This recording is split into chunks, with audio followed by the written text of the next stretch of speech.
지난 그 4월 3일부터 우리 한국교회는 고난주간을 지키고 있습니다. 그리고 다가오는 주일 4월 9일 날 부활주일로 예배를 드리게 됩니다. 그래서 오늘 예수님의 십자가에 대해서 좀 말씀을 나누려고 합니다. 예수 그리스도의 죽음이 어떤 의미인지 오늘 깊이 묵상하시고 그리고 또 그 말씀을 가슴에 담아 돌아가는 시간 되었으면 좋겠습니다. 첫 번째 본론, 첫째, 둘째, 세 개 중에 첫 번째 바라바로소이다. 바로 예수님은 대속주이십니다. 소제목은 바라바로소이다입니다. 예수님이 빌라도 앞에 섰습니다. 그러나 빌라도는 확실하게 알고 있었습니다. 예수님께서는 아무런 죄가 없다는 사실을 알고 있었습니다. 빌라도가 그 상황을 알고 예수님을 신문하는데 예수님께서는 단 한마디도 대답하지 않으셨습니다.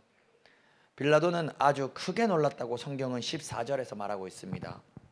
왜냐하면 빌라도가 그렇게 놀란 이유는 무죄한 예수님이 자신이 무죄하다는 사실을 잘 변론하면 분명히 풀려날 수 있을 것인데 아무 말도 하지 않으시고 묵비권을 행사하시며 기꺼이 그 죄를 뒤집어 쓰시려고 하는 모습을 빌라도는 알았기 때문에 전혀 이 상황이 납득되지를 않았습니다. 그럼에도 정치가인 빌라도는 예수님의 무죄를 알면서도 명분 없이 예수님을 풀어줄 수도 없는 그런 아주 어려운 상황에 처해 있었습니다. 왜냐하면 그 6월절 기간에 대제사장들이나 장로들과 개인적으로 맞서는 것은 아주 정치적으로 위험하다는 것을 빌라도는 아주 잘 알고 있었습니다. 그 지금 대제사장들과 장로들은 예수님을 죽이고자 하는데 죄가 있어서가 아니라 죽이고자 하는 목적을 가지고 예수님을 지금 데리고 왔는데 빌라도가 그냥 풀어줘 버리면 이거는 정치적으로 맞서는 상황이 되니까 굉장히 위험하다는 사실을 본인도 잘 알고 있었습니다. 그래서 빌라도는 머리를 썼습니다. 백성들, 거기 있는 그 회중 백성들로 하여금 그 백성들이 자신들의 지도자들을 압박하게 하면 그렇게 하면은 이 문제를 자연스럽게 해결할 수 있을 것이라 생각했습니다. 그래서 만약에 그 백성들이 예수님을 풀어주라라고 요청을 하면 빌라도는 자신의 무슨 어떤 책임을 지지 않고 자연스럽게 죄 없는 예수님도 죽이지 않고 풀어줄 수 있는 그런 상황. 그래서 대제사장들과 장로들도 어쩔 수 없이 백성들이 원하니까 예수님이 풀려나는 걸 받아들일 수밖에 없는 그 상황, 그 상황을 연출하려고 하였습니다. 그래서 빌라도는 예수님을 풀어줄 만한 명분을 한번 만들어 보려고 하였습니다. 이때 6월절에 유대인 죄수 한 명을 석방해주는 그런 로마 관습이 있었습니다. 마치 지금으로 치면 광복절 특사 때 이렇게 사면을 해주는 것과 같은 것입니다. 근데 그때 아주 악명 높은 죄인 바라바라는 죄수도 함께 붙잡혀 있었습니다. 빌라도는 그런 무리에게 예수님과 바라바 중에 한 사람을 선택해서 풀어주겠다고, 한 사람을 선택하라고 무리에게 이야기를 합니다. 빌라도 생각에는 그들이 분명히 바라바보다는 그래도 예수님이 풀려나기를 원합니다 라고 할 것 같다라고 생각을 했습니다. 왜냐하면 바라바는 아주 흉악한 살인죄를 저지른 죄인이기 때문입니다. 그러나 상황은 빌라도가 생각했던 상황대로 흐르지가 않았습니다. 이 자리에 또 다른 주목해야 될 한 사람이 더 있었습니다. 바로 바라바입니다. 마가복음 15장 7절에서 바라바에 대해 이렇게 이야기하고 있습니다. 밀란을 꾸미고 그 밀란 중에 살인하고 체포된 자 중에 바라바라 하는 자가 있는지라 라고 기록되어 있습니다. 아마도 바라바는 민족주의 혁명가였던 것 같습니다. 그런데 그 혁명의 과정 가운데 살인죄를 저질렀던 것으로 보입니다. 그래서 결국 바라바의 죄목은 살인죄입니다. 바라바는 죽음을 앞두고 있었습니다. 사실 바라바는 단순한 살인자가 아닙니다. 지금 바라바를 잡고 있는 그 로마 제국이 통치하는 그 상황 가운데 로마 제국 입장에서는 바라바는 국가의 전복을 꿈꾸고 살인까지 저지른 흉악범이기 때문에 죽이고 또 죽이겨도 아쉽지 않은, 반드시 제거해야만 하는 그런 대상이었습니다. 바라바의 입장에서 모든 것이 들통나고 지금 붙잡혀버린 이 상황, 바라바가 손 쓸 수 있는 방법은 이제 아무것도 없습니다. 로마가 망하지 않는 이상 바라바가 풀려날 수 있는 길은 없고 바라바는 죽음을 앞두고 있었습니다. 바라바는 어떠한 희망도 어떠한 가능성도 어떠한 기대도 없었습니다. 그저 죽음만을 기다리고 있었는데 그는 이제는 어떤 종류의 사형에 처할지 그리고 언제 사형에 처할지만 기다리면 되는, 정말 그 단 한순간도 자기가 앞으로 어떻게 될지에 대해서 이제 결정할 수 없는 완전 묶인 몸이었습니다. 그런데 그 바라바가 정말로 단 한순간에 갑작스럽게 정말 말도 안 되는 이유로 석방이 되었습니다. 바라바는 석방이 되고 난 후 자신의 상황을 완전히 알게 되었습니다. 예수님이 빌라도의 관정으로 잡혀온 것입니다. 그리고 바나바가 보기에도 예수님께서는 죽을 만한 죄는 분명히 없으셨습니다. 살인 죄를 저지른 자신과 달리 예수님은 그저 유대인이 왕이다 라고 스스로 말한 것밖에는 책잡을 만한 죄가 전혀 없어 보였습니다. 그런데 여러 정치적 상황으로 그 예수님은 사형에 처해지고 바나바 자신은 예수님 덕분에 특별 사면이 되었다는 사실을 알게 되었습니다. 결국 죽을 죄가 있었던 바나바는 살게 되고 죽을 죄가 없었던 예수님은 죽으셨습니다. 그런데 말입니다, 우리가 지금 이 시간 곰곰이 생각해 봐야 될 사실이 있습니다. 바로 지금 이 자리에 모여 있는 저와 여러분들, 이 자리에 모인 저와 여러분들이 바로 우리가 감옥에서 죽을 날만을 기다리던 바나바라는 사실입니다. 바나바는 아무것도 한 것이 없는데 그저 죽을 날짜만 기다리고 어떤 사형으로 죽을지만 기다리고 있었는데 어느 한순간 석방되었습니다. 무엇으로 말입니까? 예수로 말입니다.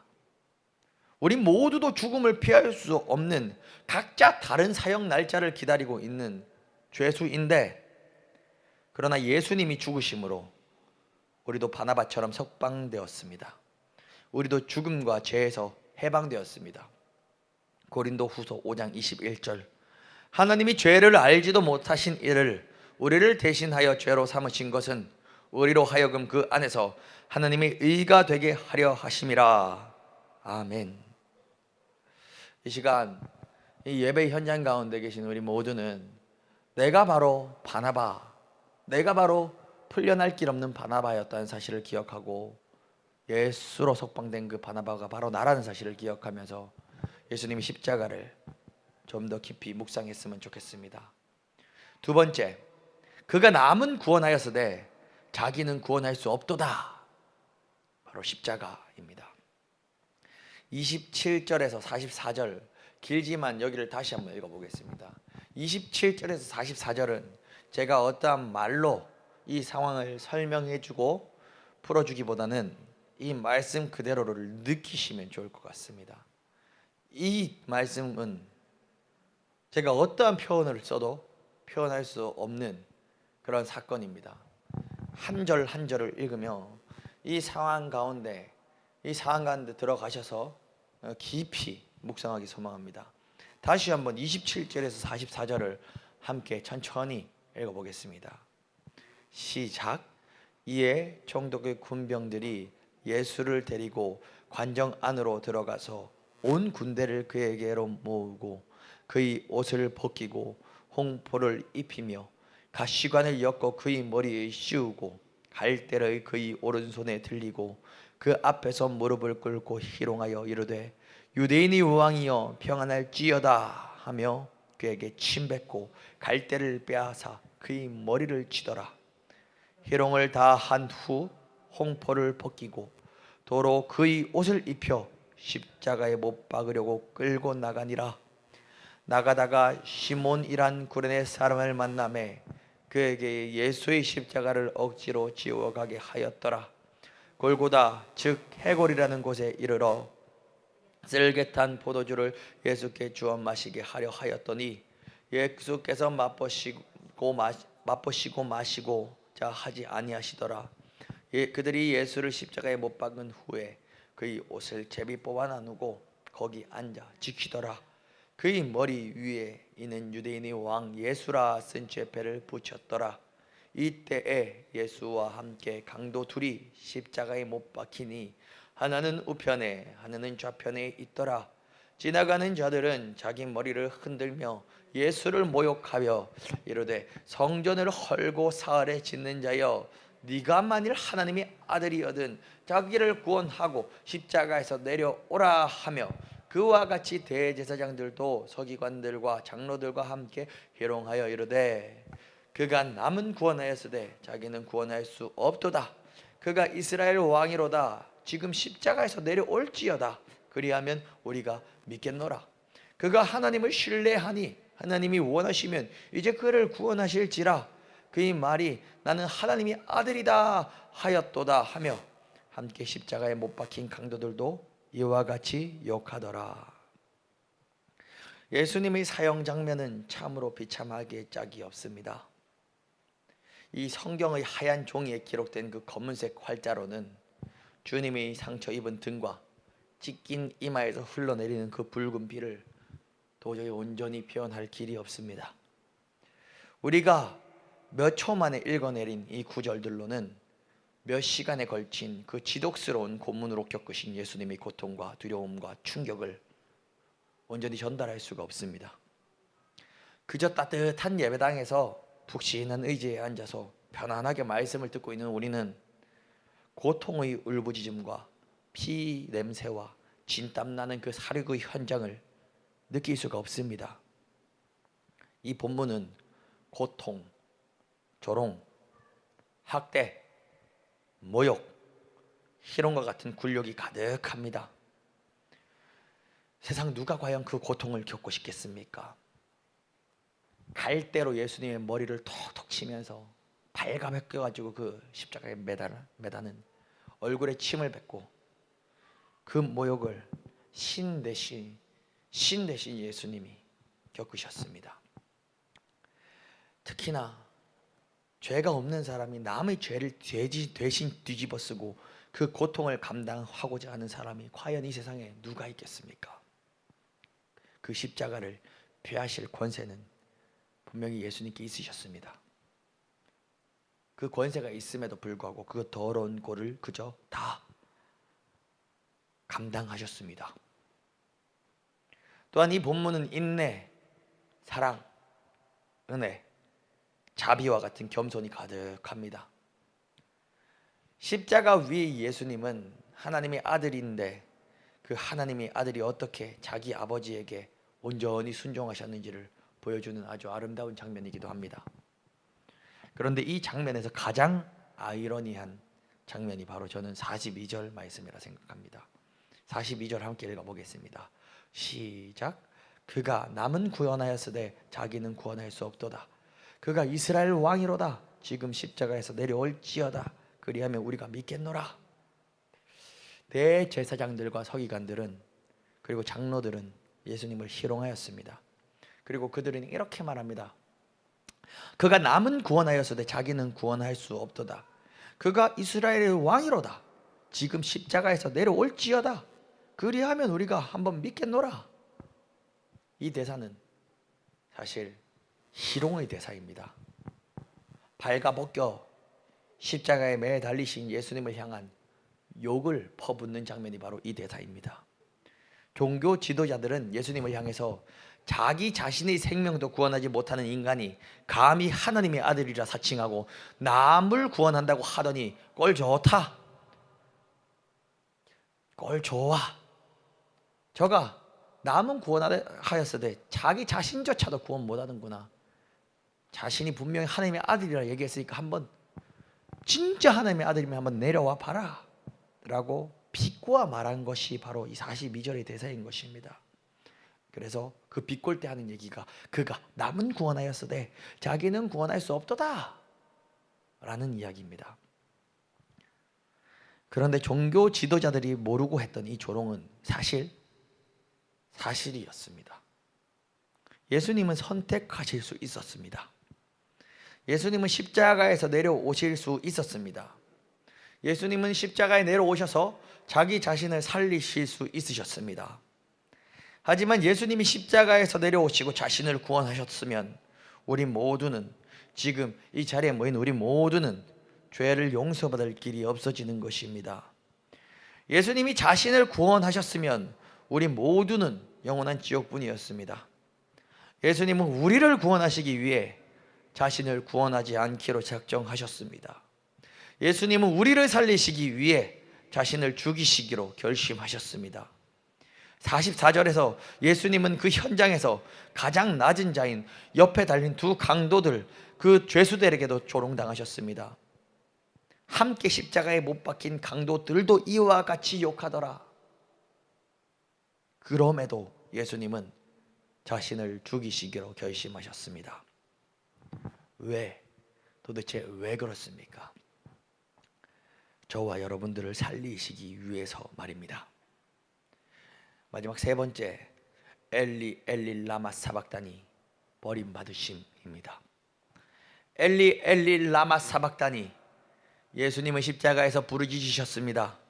나의 하나님, 나의 하나님, 어찌하여 나를 버리셨나이까? 예수님은 그렇게 외치셨습니다. 사람들은 예수님이 엘리야를 부르신다고 그렇게 생각했습니다. 왜냐하면 이 시대에 메시아의 전조로 엘리야가 먼저 돌아올 것이라는 그런 기대가 퍼져 있었습니다.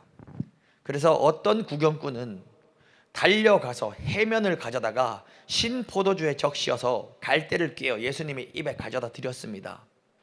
왜냐하면 그 신 포도주가 엘리야가 오기까지 예수님이 생명을 조금 더 연장해 줄 것이라고 생각했기 때문입니다.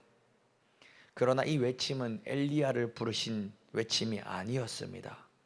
이 외침은 예수님께서 하나님 아버지께 버림을 받은 공포감을 그대로 보여주는 그러한 장면이고 그러한 외침인 것입니다.